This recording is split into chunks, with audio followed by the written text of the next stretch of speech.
And one of the things that I was surprised to see in the messages that came in is the amount of fear that people have about speaking up,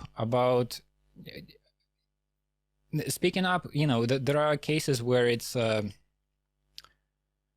there's a decision that's being made at the university, let's say, and speaking up in that context, it takes a certain amount of courage. But my sense is that people are even afraid to, there's a conversation happening at a cafeteria table at an office, and people are discussing, BLM protests or something, and somebody who doesn't have the opinion that the majority of their progressive company shares has a real concern about even voicing that opinion because they fear some consequences. And I'm not sure, my question is, how do you assess the validity of that fear? Do you think, I'll leave it at that. How afraid do you think people are, and how afraid should they be? Okay, so it seems to me there are two voices that I could use to respond to that question. One would be with a green eye shade on as a social scientist who regards the question as an hypothesis and would look for, the kind of data and the kind of strategy of inference with those data that would allow me to quantitatively address the question.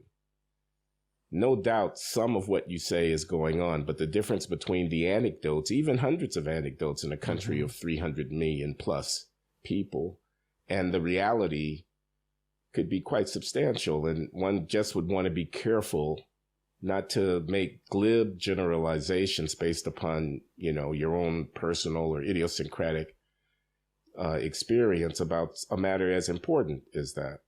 I mean, if I am given, as I am given, to saying that the fear that many African Americans express about dealing with the police is overblown, even though there are instances where things go badly for African Americans dealing with the police without any doubt, nevertheless, a country of 300 million people, etc., then likewise, I should be cautious in making broad statements here. So I don't know is the answer at that level of rigor.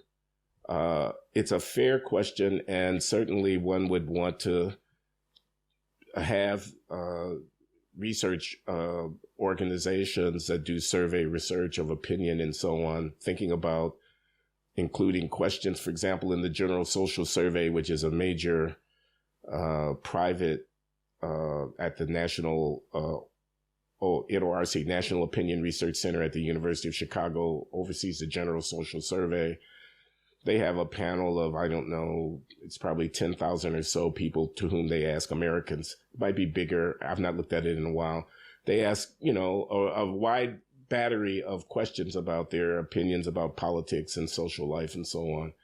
That kind of thing. I would hope that people who run surveys of that sort are thinking about trying to expand the set of questions that they put before people to take into account this kind of concern about political correctness, about injury to their reputations, to their professional possibilities or whatever, just to their peace of mind associated with speaking out about sensitive matters of racial content in a highly polarized content. Maybe the person doesn't like Black Lives Matter. Maybe they didn't really appreciate the diversity training that was inflicted upon them by their employer, etc.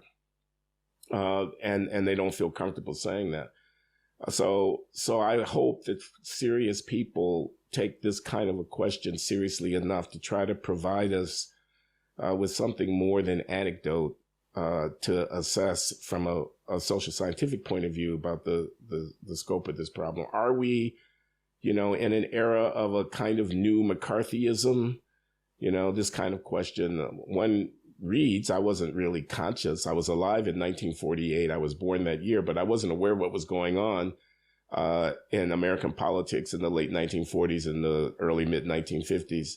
But I understand that there was a climate in some ways similar to what it is that people whom you're referencing are reporting about now, where one just had to be careful what one said about what was going on in the newspaper or whatever. One did not want to get identified as being on the wrong side of that question. Now, people will get angry hearing me compare concerns about cancel culture and political correctness and race with the anti-communist hysteria that swept through American culture and politics in the late 40s and early 50s. And it's not, I'm not asserting that they are at exactly the same or even maybe even close to being the same things in terms of the intensity. I've acknowledged that I actually don't know.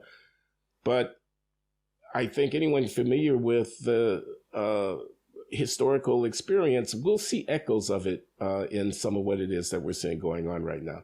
So anyway, part of my response is, I don't know, because it hasn't been measured in a way that I think could definitively address the question. On the other hand, my very strong impression is that, and certainly from the correspondence that I'm getting, which is not a systematic survey, and also from my reading of what's going on, I mean, the cases multiply.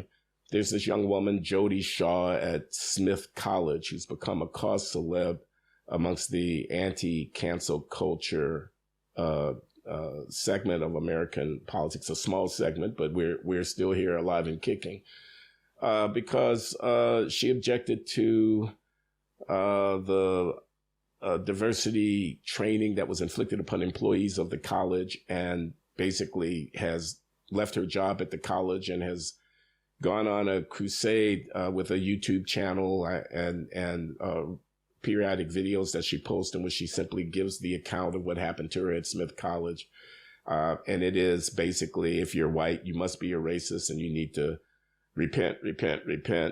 And she's saying, well, wait a minute, why did my race even become a matter of discussion in the context of my employment? This is a hostile workplace where you're asking me to apologize about being white, she says. And there are other things that go along with the Smith College environment that Jodi Shaw has gotten publicly involved in. But I give that as one little example of the things that could be repeated over and over again.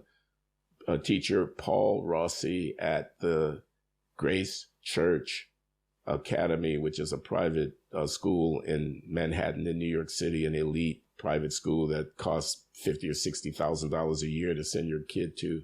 He's a math teacher there.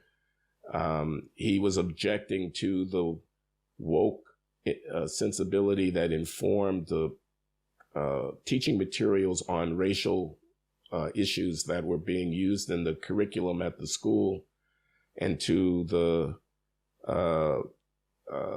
diversity training and the kind of political indoctrination that the staff and the families, the parents of students matriculating at the school were being subject to. Actually, he mentions Glenn Loury in his letter because he says he suggested to the head of the school that he might want to share some of the writings of Glenn Loury with his students to give them a alternative perspective on how to be thinking about the problems of race and racism. And the school head discouraged him from doing so, saying to him, in effect, Loury being black and talking like this is hardly representative of the sensibility of most black people, and it would only confuse and infuriate our students and others if they were to be exposed to Loury's writing. Why don't you find a mainstream white conservative whom you can share with your students, and you could perhaps get the same point across without confounding it with this black guy. And that has become public. And as a consequence of Rossi making that public, he's in effect been fired from the school. He's been asked to leave the school, his teaching position there, and asked not to set foot on the property of the school without prior consultation with the authorities there, because he's provoked a furious backlash. And one has to wonder, how many Paul Rossis are there out there who are saying nothing because they know that were they to speak up, the similar fate would befall them. Now, this is not exactly a firing squad. This is not, being stoned to death by a mob or anything like that. I think witches are not being burned at the stake here. But the sense that, please don't tell anybody I said this. I write to you anonymously. I write to you confidentially. Right. Here is my report. this is a standard opening paragraph of a lot of this correspondence. So there is something. There is something there. There's another element to this that I'm wondering about, which is, like, even if the concern that makes people fearful is, overblown. There's not real danger. You can speak up at your progressive company and you're not going to get fired, you're not going to get in trouble, but you still choose not to speak up because you're afraid, and that changes the dynamic of the situation, right? And there can be a bit of a feedback loop. I suppose it's a similar thing with, the fear of cops. If you're actually not in more danger than anybody else walking by a cop car, but you fear the police, and if a portion of the population starts to fear the police as a rule, then that is going to change the relationship between the police and that part of the population and the overall dynamics in the society. I guess a question there to me is, if you're that person, if you're at, you work at a progressive company, whatever, you do go through the training, and nobody at the training says that they're uncomfortable with it, and you don't know how many people actually are uncomfortable because nobody says anything, isn't it partly on you to actually speak up even though you might be afraid? Well, I smile because this question that you put to me triggers in my mind so many friendly associations that make me smile about things I've read or thought.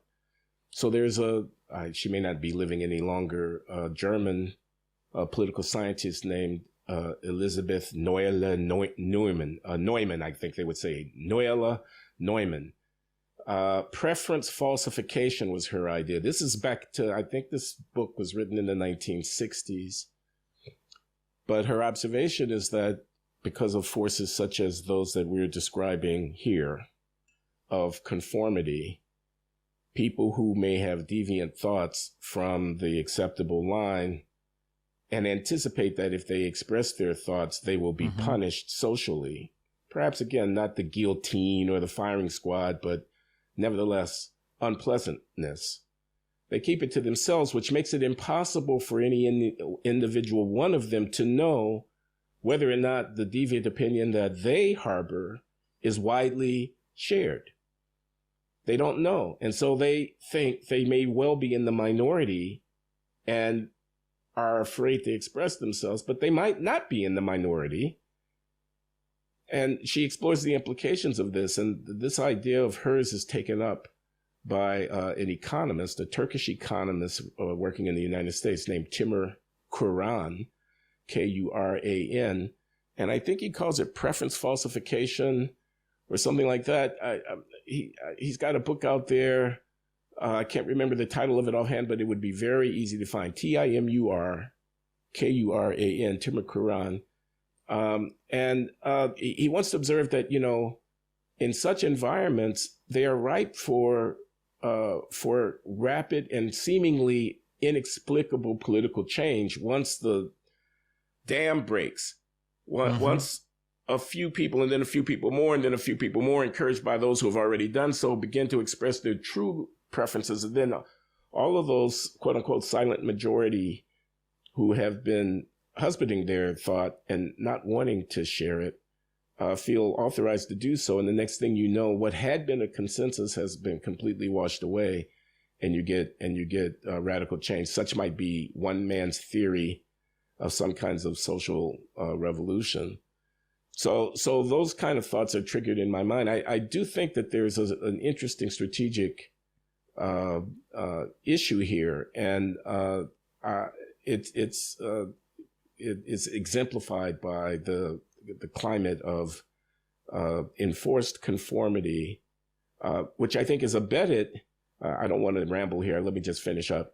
I think it's abetted by interested parties who may well know that the consensus view has deep problems, but who can profit from, playing it up. I mean, political actors who can use the tropes and the platitudes and the slogans in order to rally their troops or appeal to some part of the electorate or something like that. Corporations who may see their bottom line business interest as being reinforced by them getting on a bandwagon themselves, and again helping to create an environment that might not be true to the actual sentiments of the populace, but that they gauge to be you want to be on the right side of history. You want to look good. You want to manage your brand, cultivate your brand in a way that appeals to other people, to the masses of people.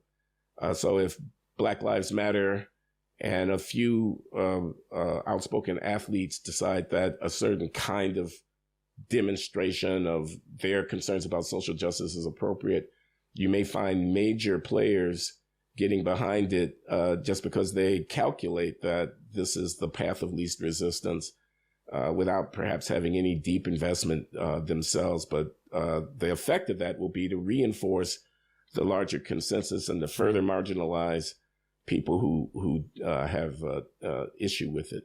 Something like that. I'm thinking off the top of my head here, but I think if I may just say, Nikita, your humble servant here, Glenn Loury, in 1994, in a journal called Rationality and Society, that's a refereed scholarly sociology journal, published a paper called A Theory of Self-Censorship in Public Discourse, in which I develop, not technically, it's not at all inaccessible to anyone who might be interested in it. It can be easily found online. I develop a sustained argument along these lines, drawing on Noyle and Neumann and Quran, amongst others, in pursuing that argument. So this is a subject that's near and dear to my heart. Been thinking about it for a long time. I might just add, and this is somewhat parochial, amongst African Americans, we are only 10% of the population here in the country. I would reckon perhaps not much more than 10% of the viewership of the Glenn Show, if I judge by what appear to be the people commenting on what John and I present.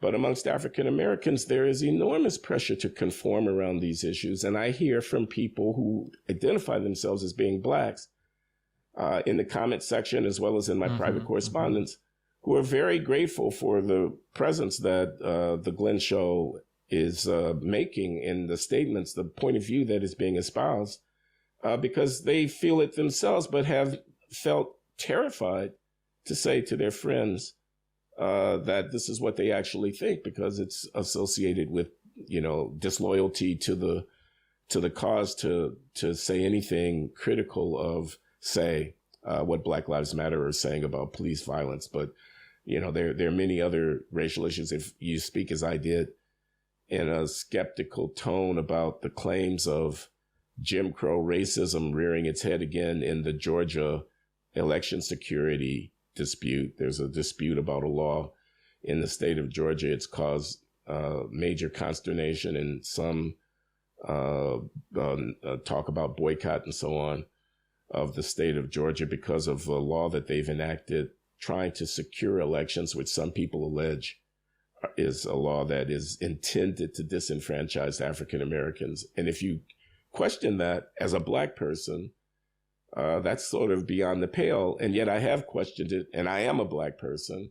And I've heard from people that better you than me, but I'm awfully glad you've said it. That is other Black people who also have these questions, but who know how high a price they might have to pay were they to express themselves openly about them. Okay, so I think there's something to that. And I'm not sure how our efforts at the Patreon page can be helpful, maybe if only putting people in touch with each other, but I don't know.